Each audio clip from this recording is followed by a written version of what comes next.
So, welcome everyone, and thank you for joining today's webcast about the syntax and semantic check of pure variance.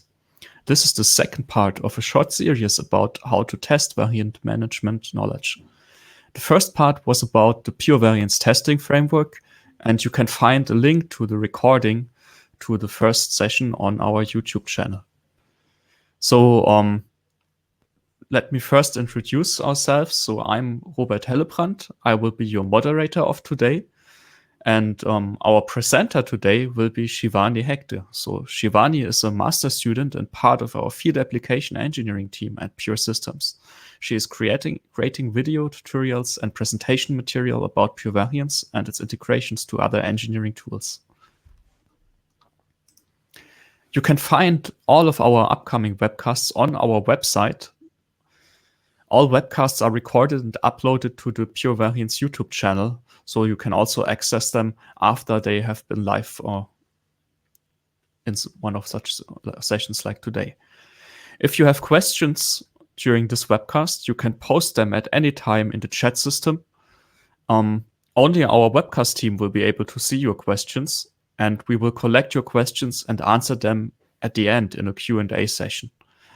If there are open questions left after the Q&A session, we will contact you after the webcast to follow up. So with that, I will now hand over to Shivani. Thank you, Robert, and I would like to welcome everyone from my side as well.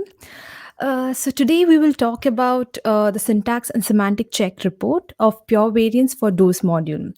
So basically, this report tells you whether you have errors in your DOS modules, calculations, or also in your PV restrictions.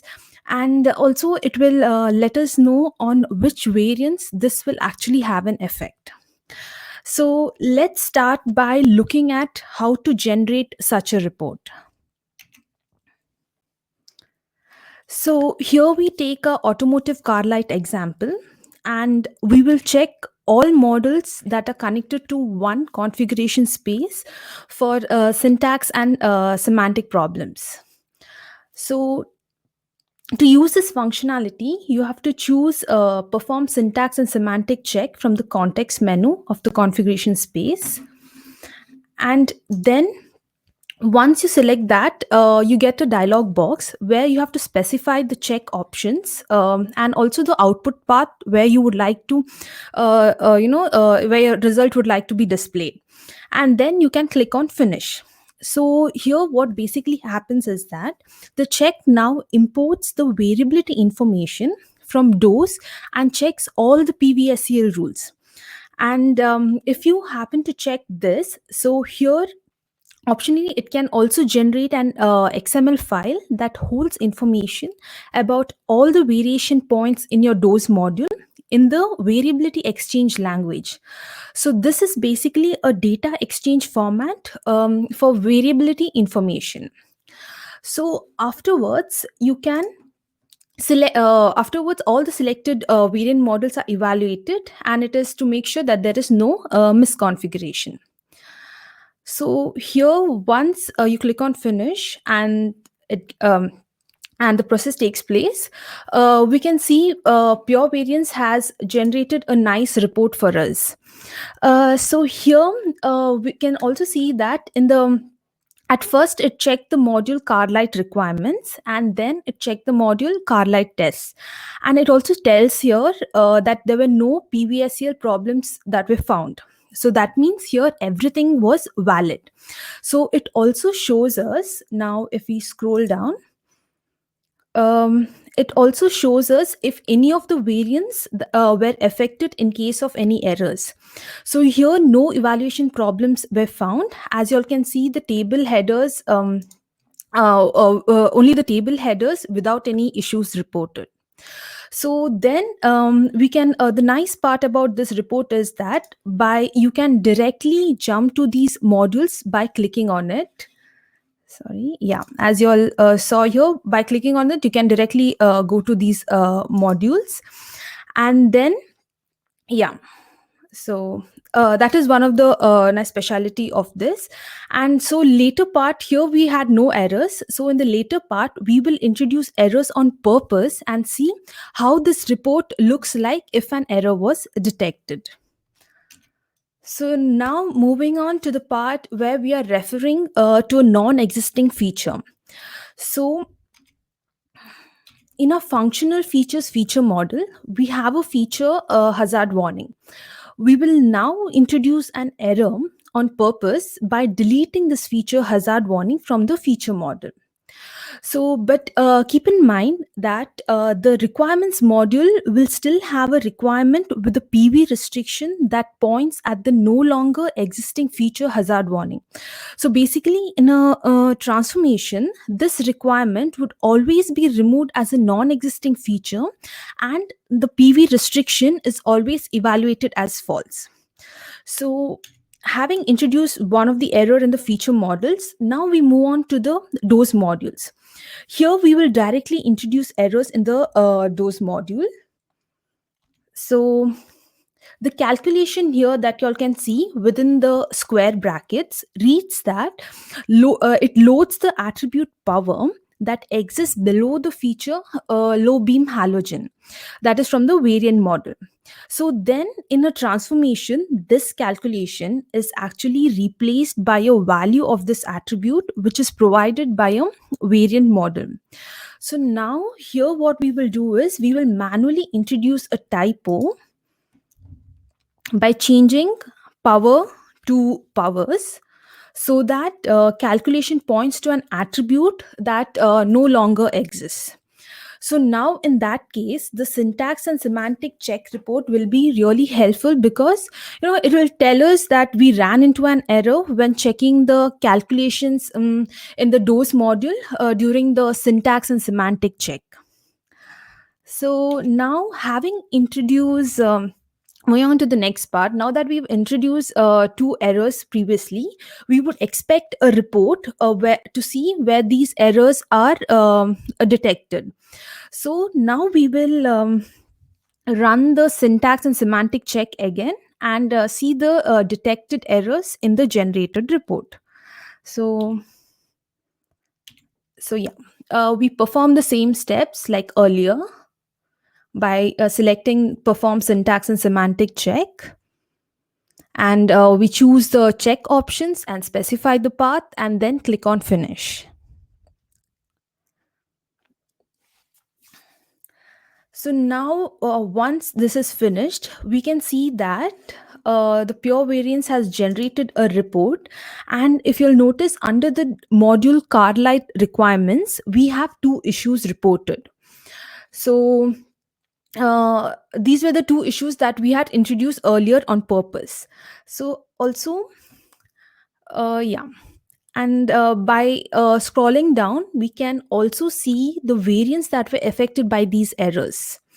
So you all can see these are the different variants under it, and that were affected by the errors that we introduced earlier. And also the nice part, like I said earlier about this, is that we have a link here which on clicking automatically opens the module and points us at the requirements that cause this issue. So in this case we click on this module and we know this was the issue that caused this error. And we will also show you all the other the hazard warning where we removed the feature. And yeah, this was the module. So this way what happens is that we immediately get to know that something is wrong, and we can take the necessary actions and fix it. So now we move on to the next part, that is refactoring, that is feature deletion. So earlier, when we removed the feature hazard warning directly from the feature model, we got an error because in those we knew it was still connected to a feature that no longer exists. So now in this video, we will show you how to safely delete a feature from the feature model. So for this, we will go to the feature, here in our case hazard warning, and right click, select refactor, and then click on delete. So once you do that, Pure Variants will open a dialog box showing the showing the assets that will actually be impacted by deleting this feature. So these are the assets. And now, for example, yeah, if you consider family models in DOS, here is a requirement that is currently connected to this feature. And now, if you select finish and remove this feature, then you will have an invalid PV restriction on this requirement. So basically, pure variance, it creates a kind of awareness for all the potential errors before you make any changes to your features. So after getting this message, then you might maybe decide to first go to those and then remove this relation before you actually delete the feature here. So this basically helps us get to know in advance if a feature deletion would cause any errors, and it saves our time. So right now you can still cancel it and not delete it, since we know that it is connected to a requirement. So then now, after talking about this, we move on to the last part of this webcast, where we discuss about the DOS error view. So here, so DOS, there are certain functionalities in DOS which allows you to check for errors. So in this video, we will introduce an error on purpose by changing power to powers, and then we will open the pure variance integration. And over here, we click on the button that marks errors in PVSEL, and on clicking on it, it will detect the errors that were found. So here you can see one problem was found in the current module, it says. So, and also it will list the errors in the module, like it listed over here. And then you can fix this issue by selecting edit calculation. And then here we will take the support of the auto complete functionality of pure variance, and select the right attribute that is necessary. So here, and then you click on OK. And after that, when you run the error view again, you can see that there were no problems found. So that means we fixed the issue here. So these are the benefits of using a syntax and semantic check. Yeah. So with this, now I would like to thank you again for your attention, and hand it over to Robert. Okay, thank you, Shivani. And yeah, before we come to our Q&A session, I want to remind you again that you can find this webcast within a few days, and also all the previous webcasts that we made on our Pure Systems YouTube channel. So if you go to YouTube and just search for Pure-Systems, you will find various playlists, for example, about testing product line engineering knowledge, about what's new in Pure Variance 5.0 and other topics, as well as a channel that lists videos by our partners that have also created some webcasts about how Pure Variance integrates into their tools. Okay. And so let's come to the next slide. Now we are at the point where I can say thank you very much for your attention, and we now have some time left for questions. I want to remind you again that if you want to ask questions, you can do this here from within Livestorm via the chat system. So feel free to enter some questions. And in the meantime, I will check whether we already have some questions in there. So, okay, Shivani, there is a question. One is, which other refactoring operations are supported by Pure Variance? Yeah, there are multiple ones actually. So it includes like renaming of a feature, and also changing of any variation type. So there are different kinds of such types. Okay, Yeah. thanks.